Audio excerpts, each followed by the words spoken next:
Bonjour à tous. Alors maintenant, troisième partie, on a vu de manière très simple, position de la nappe, on s'assoit dessus, on voit qu'il y a des valeurs de pression, on les voit évoluer. Attention à la lecture des pressions maximales et de l'échelle de prise de mesure. Personnellement, je favorise toujours une échelle variable pour toujours avoir une vue d'ensemble, une harmonie des couleurs. Et je précise encore, on ne lit pas nécessairement les valeurs de pression au millimètre de mercure près. Il y a des variables qui peuvent être très importantes d'une marque à l'autre. Donc je préfère rester toujours à des valeurs, des interprétations de on est en situation de risque, on l'est moins, etc. D'autant plus qu'il y a beaucoup de variables d'une personne à l'autre qui vont permettre pour certains de supporter certaines pressions alors que d'autres ne les supporteront surtout pas. Maintenant, ok, utiliser la nappe, mettre un coussin, la nappe dessus, on a des couleurs, on voit que c'est bien, c'est pas bien. Effectivement, comme me l'ont expliqué un certain nombre d'ergothérapeutes, on en a vite fait le tour. On va aller un peu plus loin. Moi, ce qui m'intéresse dans l'activité de positionnement, c'est aussi d'avoir une action, des interactions, notamment sur le contrôle du bassin. À partir du moment où on arrive à stabiliser le bassin, le contrôler, on arrive plus facilement à stabiliser et contrôler la partie sous-jacente, à savoir la colonne vertébrale jusqu'à la tête. Donc un bon contrôle de bassin, un bon verrouillage de bassin limitera notamment les problématiques d'enroulement et de chute de tête en avant.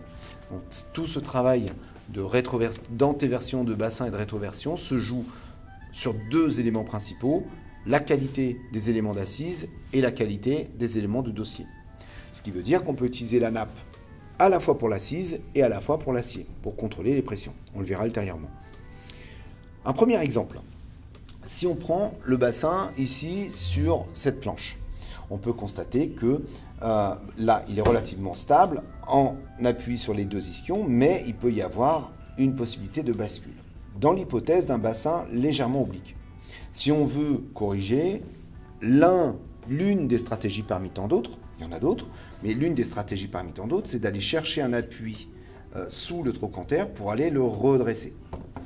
On comprend bien que si on a ce bassin sur de la mousse, il va s'enfoncer dans la mousse et après il va d'autant plus basculer. Si on met de la mousse sur le côté, elle va s'écraser. Donc on aura un écrasement de la mousse et on n'aura pas l'effet escompté. Attention, j'ai déjà vu, si on met une mousse plus dure par le dessus, quand on va appuyer sur la première, elle va écraser la mousse du dessous et donc on n'aura pas cet effet. Pire encore, je l'ai vu sous des coussins à air, la même chose que le coussin ici, où là en fait la mousse va s'écraser et on n'aura toujours pas d'effet escompté. On a mis une cale, mais en fait le rôle de la mousse ici, la mousse blanche, sera de harmoniser les formes sur le dessus. Donc quand on met des cales sous le coussin, dans un certain nombre de cas, la mousse va absorber le relief de ce coussin. Je vais essayer de vous le montrer comme ça. Avec ce coussin en biseau, je vais me mettre sur la table. Donc on a un biseau comme ça, mais en fait on peut se retrouver avec quelque chose de presque plat. On a un effet, mais là, si vous voulez, j'appuie de mon poids dessus et on voit très bien que le coussin va s'écraser dans cette zone-là, s'écraser dans cette zone-là, un peu moins ici. On aura un léger effet de bascule, mais beaucoup moins important que dans le coussin, que dans cet élément-là. C'est pourquoi, lors de simulations en posture, je fais toujours des simulations en post-MCP2A. Donc le MCP2A se fait sur plan dur parce qu'on a des interactions entre le plan dur et la personne, la partie osseuse de la personne. Ce qui veut dire qu'un bassin sur plan dur, il pourra se corriger ou pas. Dans un coussin, il pourra rester dans sa position sans pour autant se corriger alors qu'il pourrait le faire.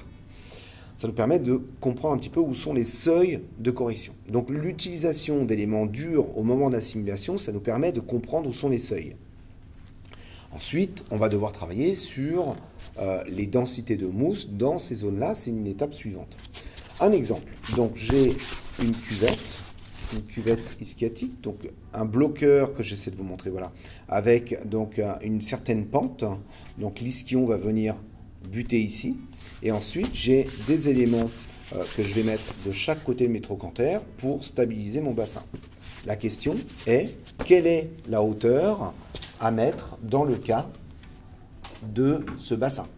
Nous allons être ici. Donc, quelle hauteur vais-je devoir positionner ici pour pouvoir stabiliser mon bassin et voire même décharger les ischions? Cette valeur-là, à mes yeux, il est absolument impossible de le faire sans avoir un retour visuel de la nappe de capture de pression. C'est un des éléments fondamentaux pour moi de l'utilisation de cette nappe. On regarde, je suis assis. On voit très bien que, voilà, c'est bon, je mets les pieds au sol. On voit que j'ai un côté qui appuie un petit peu plus que l'autre. Donc là, c'est mon côté gauche qui appuie un petit peu plus que le côté droit. Potentiellement une petite obliquité, qui sait. Et de ce fait, on a une superficie, on a une surface de 1160 cm². Le fait d'utiliser ça, 1, va stabiliser le bassin et 2, va augmenter les appuis sous les trochantères qui, eux, sont complètement dans le vide. Alors là, j'ai 3 cm. On va voir si ça va fonctionner.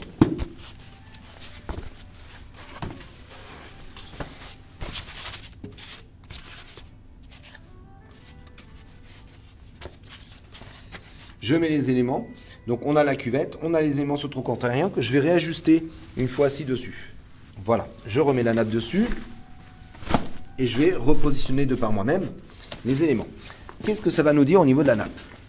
Donc, là, on est très très marqué au niveau des trochantères, donc je vais retirer. Et déjà, on constate que, alors la nappe est un petit peu tournée, on peut constater sur l'écran que je suis un petit peu en diagonale. Donc ça, c'est un élément aussi à prendre en compte. Donc j'utilise quasiment jamais la ligne médiane pour centrer parce que la nappe a toujours un moment, va toujours tourner un petit peu au moment du transfert, etc. Donc je ne suis pas toujours vigilant à cette partie-là. Ce n'est pas un élément qui, moi, me paraît important. On voit qu'on a une image avec beaucoup d'orange, comme on peut le constater par rapport à tout à l'heure, mais en revanche, on voit que l'échelle a sérieusement diminué. On voit aussi qu'on a augmenté de plus de 200 mm², 200 cm² la superficie. Et les pressions ont réduit, on est à 90 mm de mercure. Ça veut dire qu'on a sérieusement réduit les pressions, rien qu'en cherchant à soulager au niveau des cuisses. Là, je libère mes jambes, voilà. Je libère mes jambes et là on descend à 87 mm de mercure. Parce que le poids des jambes me soulève et donc réduit un petit peu ces valeurs de pression. On voit donc que là j'ai des appuis sous les trochantères. Si je les retire brutalement, hop, on voit que on réduit considérablement la superficie. Ces deux appuis-là en fait viennent juste compenser la hauteur manquante sous les trochantères. Et là, on voit tout de suite que la pression est quand même remontée. Là, j'ai une pression ischiatique, on le voit, ischion droit, ischion gauche.